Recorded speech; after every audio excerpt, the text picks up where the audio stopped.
Hello everyone, it's Arthur back with the Raiders video. In this video, I'll be giving my Raiders Lions game recap as well as my thoughts and reaction to the firing of Josh McDaniels and Dave Ziegler and Mick Lombardi and all the stuff we just got in the past 2 days and what I think about our team going forward, at least for the rest of the season. And let's get into it. So first, I want to talk about the game briefly because I do want to get into the other stuff that happened.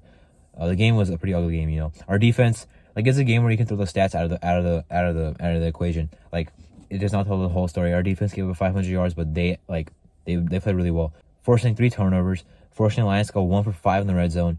When have you ever seen the Raiders defense force fumble at the 3-yard line? Our defense forced fumble in the first quarter too. Our offense threw a pick the next play. When you're already in field goal range and 1 first down away from the red zone. So of course messed that opportunity up.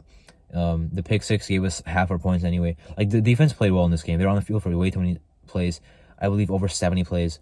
Being on the field, that's just disgusting. The offense cannot move the ball. The defense played well. Patrick Graham, and not even going forward, Patrick Graham is a guy I would honestly consider keeping. I know he was a guy that McDaniels brought in with Ziegler, but he's a guy I would consider actually keeping long term, or at least next year, as our defensive coordinator, because I think he's shown improvement this year. The offense did not show improvement, but the defense has shown improvement under Patrick Graham. I would keep him going into next season. We honestly ran the ball not that bad in this game. 4.1 yards per carry for Josh Jacobs seems like a really good yards per carry to have for him this season.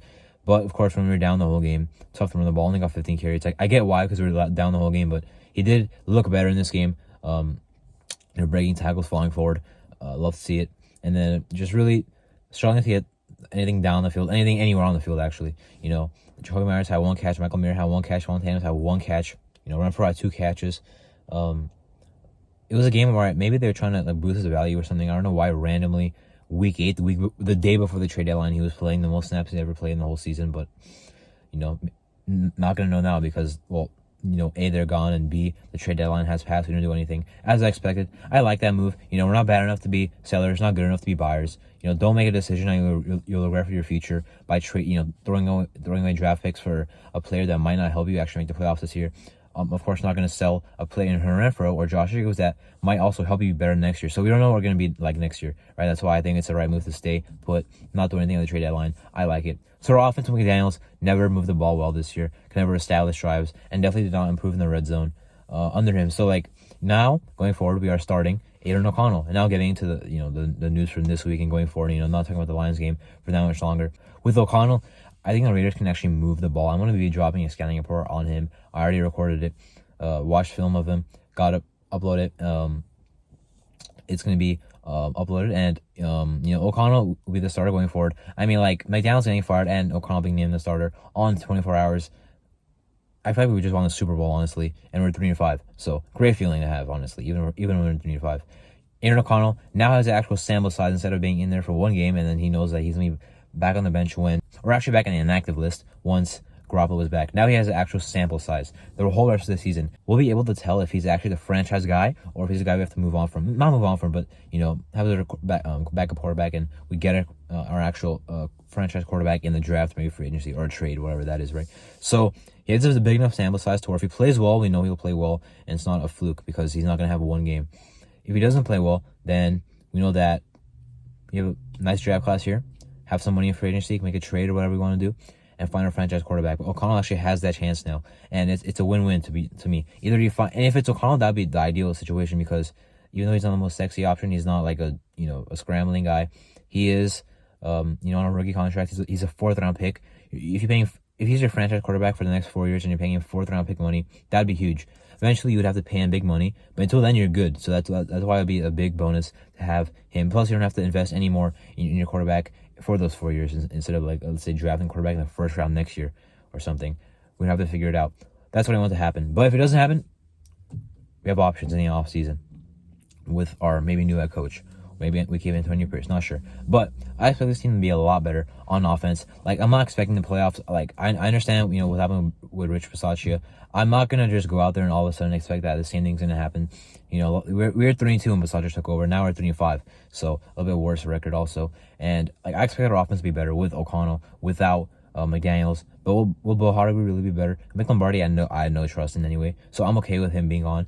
And will Bo Hardegree actually call it offense? Now, the thing that I like the most is, since he is the quarterback coach, or I guess it was, he's worked with O'Connell closely in this offseason, and I think he'll actually be able to, give him protection, give him what he needs to actually have a good game. Against the Chargers, that was not the case. He was dropping back like he was a 10-year veteran. He's not. He's a rookie. So hopefully we ease him into it.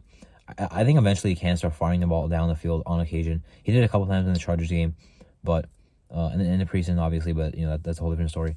That's a whole different level of competition that you're playing against. So I think that eventually he'll be throwing the ball all over the field. But until then, I don't think we should expect him to drop back. And that's what I did for the Chargers game. That's what we all did. We were wrong about that.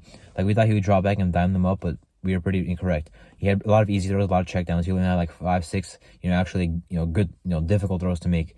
But I think we'll see improvement from him. Gotta protect him though. His pocket presence was not the greatest, but they gotta improve. They gotta actually protect him this time.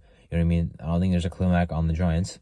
And the closest guy to that was just traded anyway, Leonard Williams. Still have Kayvon Thibodeau, although he's hurt this week in practice. The Raiders have the correct O'Connell going forward.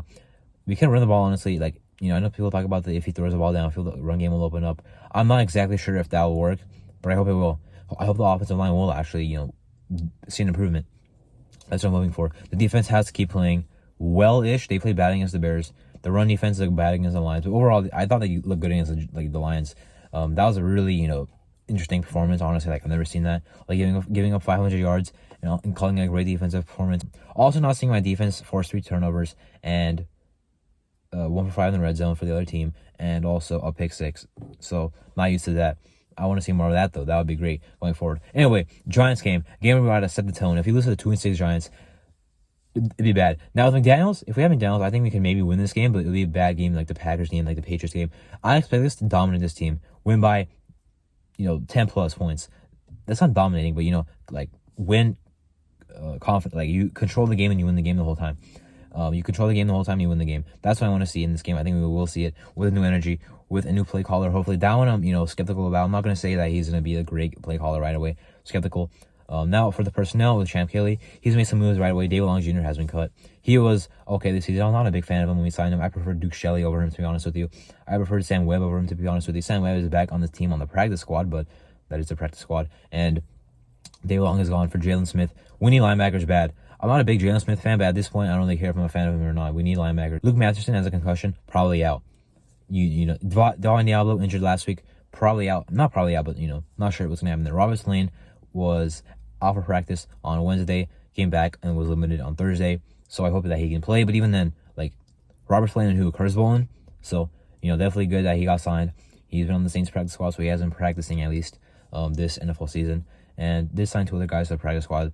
Isaac Darkangelo, I'm pretty sure that's the last name. He signed back onto the practice squad after we cut him. And new linebacker Austin, him too, number 57 on the practice squad. So we have some no linebackers. I know, people might be saying he's already showing his linebacker bias or whatever.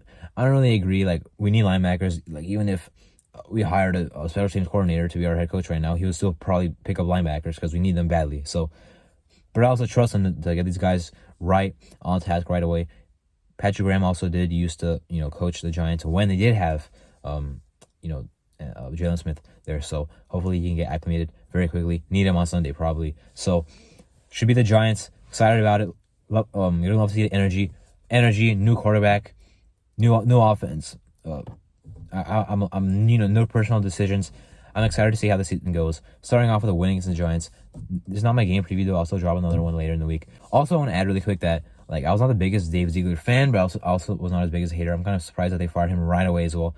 I thought we would keep him, not keep him, but at least keep him to the end of the year or something, and then make a decision there. But right away he's gone. It was surprising because everyone talked about firing Daniels, but Ziegler, no one really said fire Ziegler. All of a sudden that happened too. So we'll see what happens with our GM stuff.